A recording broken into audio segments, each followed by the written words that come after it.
Google Drive zure dokumentoak hodeian gordetzeko Googleren doako tresna bat da.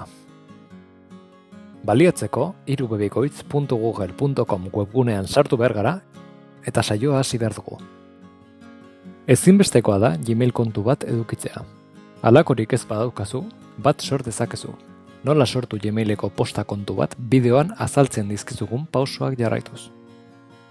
Helbide elektronikoa eta pasahitza adierazi ondoren, eskuineko laukitxoetan Googleen aplikazioak ikusiko ditugu. Drive izenekoaren gainean klik egin behar dugu. Google Driveen sartu ondoren, ezkerreko zutabeari erreparatuko diogu. Menu nagusia ageri da bertan. Atalka aztertuko dugu.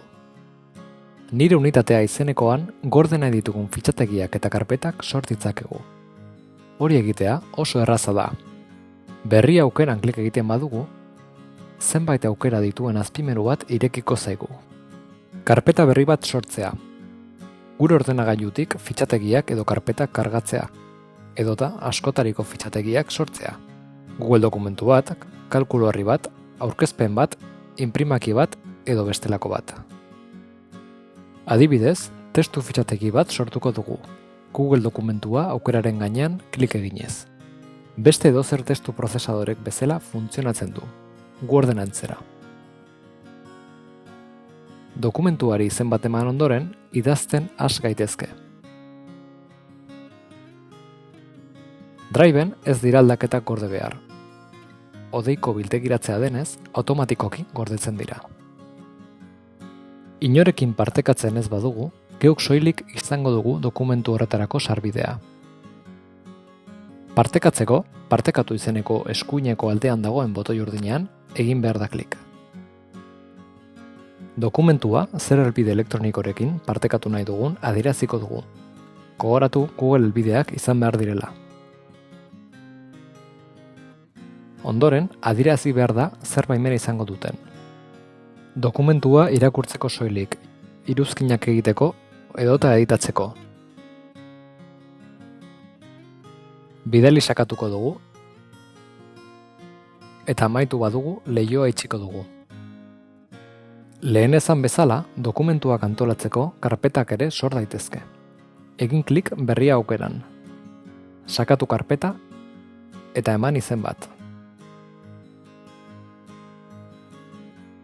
Fitxategi eta karpeta berriak sortzeaz gain, gure ordenagailuko fitxategiak eta karpetak ere kargatu daitezke. Egin klik berria aukeran. Sakatu kargatu fitxategia, hautatu behar duzuna eta klik egin ireki aukeran. Dokumentuak eta karpetak ordenatzeko nahikoa da horiek arrastatzea. Karpetak ere parteka daitezke. Sakatu saguaren eskuineko botoia eta hautatu partekatu. Fitxategiak edo karpetak ezabatzeko, sakatu saguaren eskuineko botoia eta kendu. Eta nola aurkituko ditugu beste pertsona batzuek gurekin partekatu dutena? Itzuli menu nagusira eta hautatu nirekin partekatutakoak. Hor egongo dira karpeta edo fitxategi horiek. Menu nagusiak berriki erabili ditugun dokumentuak ikusteko aukera ematen digu. Baita ere, nabarmendu ditugunak edota ezabatu ditugunak eta zaborrontzian daudenak. Ezabatutako fitxategiren bat berreskuratu nahi badugu, saguaren eskuineko botoia sakatu eta leheneratu hautatuko dugu. Azkenik, menu nagusiko beheko aldean gure Driven erabili dugun espazioari buruzko informazioa ageri da.